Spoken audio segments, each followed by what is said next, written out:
যথারীতি বাড়িতে ছিলাম সেই সময় এটা গাজল ব্লক, গাজল তো গাজল ব্লকের চৈতপুর গ্রাম, হ্যাঁ, সেখান থেকে রমেশ রাজবংশী আমাকে ফোন করে বলে যে বাড়ির সামনে বা যাই হোক কোনো একটা জায়গায়, হ্যাঁ, গোখরো বা কোবরা যেটাকে বলি, সেই সাপটা হয়তো বেরিয়েছে। আমরা যথারীতি এখনও ঠিক জায়গায় পৌঁছতে পারিনি, তবে কাছাকাছি চলে এসেছি।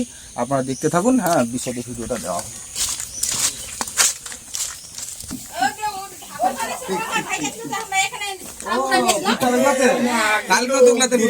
এখানে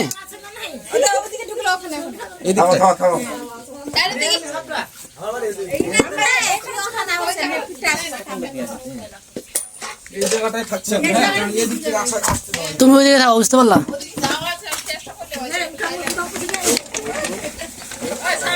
একদম ক্যামেরা অন করছে, তুই সুযোগ পান নিচে দিকে একটা আর কি দেখাবেন না, টান টান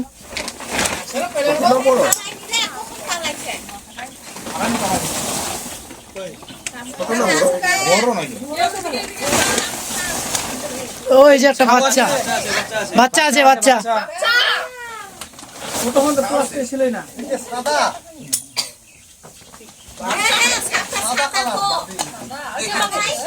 আছে, ওখানে আছে।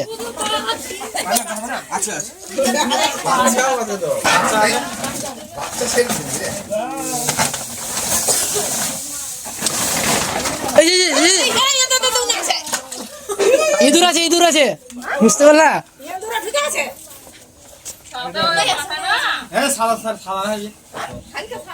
পেয়েছো?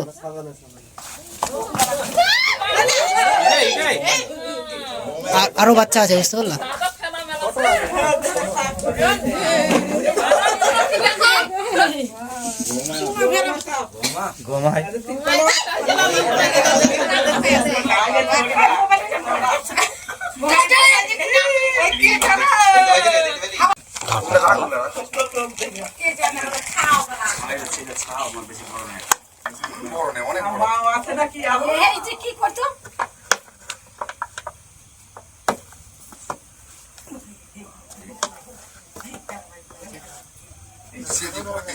বেশি টাইট হয়ে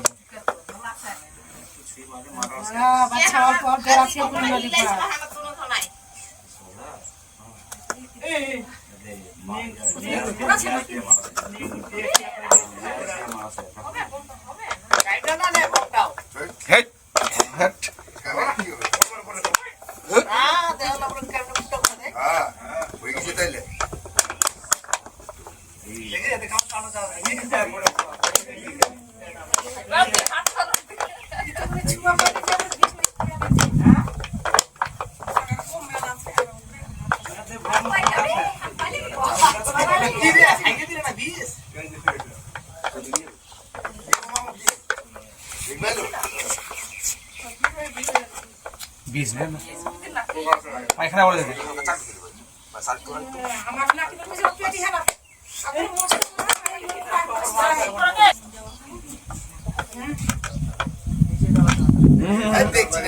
माथा चली बराबर तो ना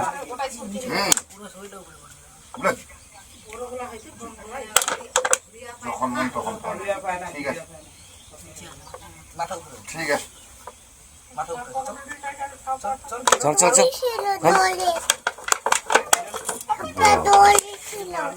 हाँ लिस्टा বাইরে আছে লিস্টটা বাইরে গেছে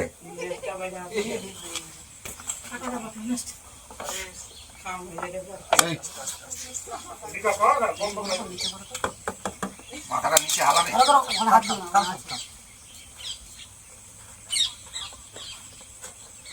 বাস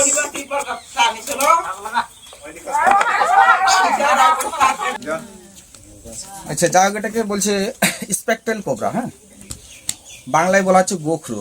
এরূপ নামকরণের কারণ আছে। স্পেকট্রাল মিনস হচ্ছে চশমা, হ্যাঁ, এর পেছন দিকটা দেখো, এই যে দেখো এই জায়গাটাতে এরকম কিন্তু ঘোরা আছে, হ্যাঁ, ওই জন্য এটাকে চশমার মতো দেখতে, ওই জন্য স্পেকট্রাল বলা হচ্ছে। গোখরো হচ্ছে গরুর খুরের মতো যেহেতু দেখতে, সেই জন্য গোখরো বলা হয়।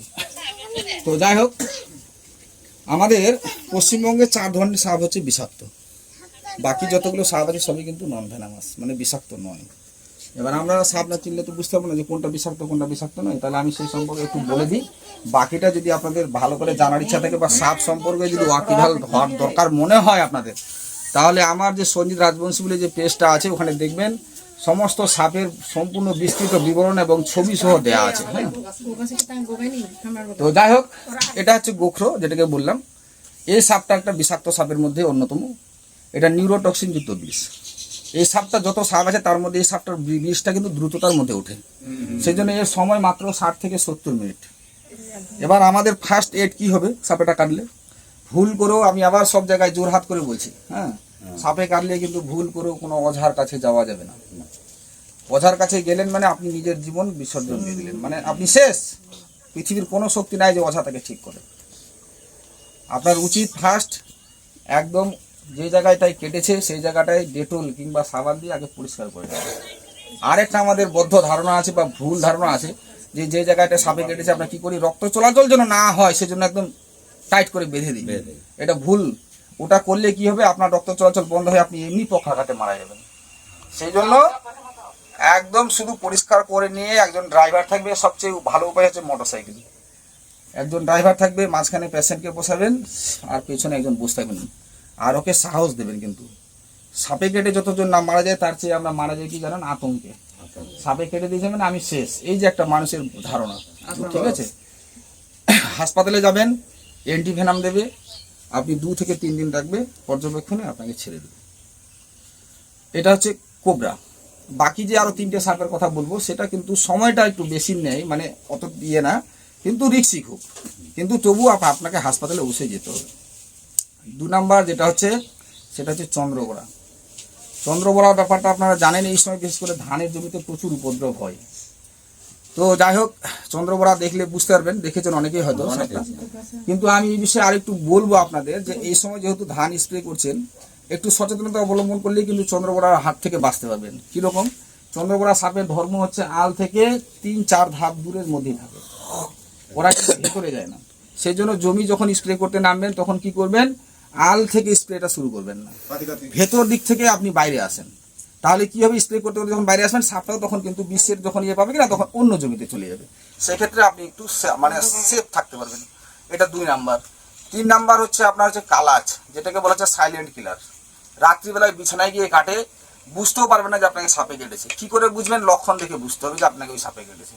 রাত্রিবেলা হঠাৎ দিয়ে আপনার পেট ব্যথা শুরু হয়ে যাবে, বমি লাগবে, চোখ ঘুম চলে আসবে, মনে হচ্ছে নেশা টাইপের যেমন হয় না সেরকম টাইপের। এই ধরনের লক্ষণ দেখলে আপনাকে বিছানা ঘর দূর চেক করে দেখতে হবে। যদি দেখেন সাপ আছে বা নাও আছে ধরে নেন, তবুও আমি কি করব, হাসপাতালে যাব। হাসপাতালে ওটাকে চিহ্নিত করবে যে সে কি হয়েছে না হয়েছে, ঠিক আছে। 3 নাম্বার হলো। 4 নাম্বার হচ্ছে শাখা মুটে, যেটাকে আমরা বলি গয়লা, গ্রাম্য ভাষায় গয়লা বলে। বড় ধরনের সাপটা হয়, হলুদ কালো ডোরা কাটা হয়, ঠিক আছে। এটা কিন্তু খুব উপকারী সাপ। এরা কি করে, চন্দ্রবড়া, এই গহমা যেগুলো আছে সব সাপ ওরা কিন্তু কি করে খায়, ওদের খাওয়ারই হচ্ছে সাপ। ওই জন্য ওই সাপটা খুব উপকারী সাপ, বিষাক্ত, কিন্তু আজ পর্যন্ত কাউকে কাটেনি। এটা খুব ভালো জিনিস আর কি। সেই জন্য ওই সাপ দেখতে পেলে অন্তত পক্ষে বাড়ির আশেপাশে থাকলে খুব ভালো জিনিস। ওই সাপটাকে আর আপনার অন্য সাপ উপদ্রব হতে দেবে না, ঠিক আছে। এই 4 ধরনের সাপ হচ্ছে বিষাক্ত। এবার বলি, এই 4 ধরনের সাপ ছাড়া বাকি তো আরো সাপ আছে না। এবার কি হয়, ওই সাপগুলো আমাদেরকে বাইট করে। এবার কি করলাম, কোনো কারণবশত আমি ওঝার কাছে গেলাম, গিয়ে ওঝা যাই হোক একটা দাড়ি জুড়ি করলো, বললো যে ক্রেডিট নিলাম যে আমি ঠিক করে দিলাম। আমি এখনো বলবো যে ওঝা যদি বলে এখনো এই সাপটাকে এখন গিয়ে ওকে বাইট দেবো, আর বলবো যে হ্যাঁ নিজেকে ঠিক করে নে ভাই, তারপর হাসপাতালে সব পেশেন্টকে পাঠিয়ে দেবো। পৃথিবীর কোনো শক্তি নাই, ঠিক আছে। ওঝা কোনটা ক্রেডিট নেই, কারণ ওই যে বললাম নন ভেনামাস সাপ কেটে দেয় তখন ক্রেডিট নিয়ে নেয়, ঠিক আছে। আর ভেনামাস যখন কেটে দেবে তখন লাস্টের সময় বলবে না দাদা রে এটা আর পারা গেল না, এটা ওই কি বলে ওই একটা দোহাই দিয়ে দেয় যে এটা কি মানে বলে, এটা যে না যে এটা মাথায় উঠে গেছে, হ্যাঁ মাথায় উঠে গেছে না, মাথায় না, একটা বলে দেয় যে এটা মানে দেবতা সাপ বা কি একটা কিছু বলে দেয় যে ওর জন্য পারলাম না। এটা হয় না, এটা মানুষকে বোকা বানানো হয়, ঠিক আছে।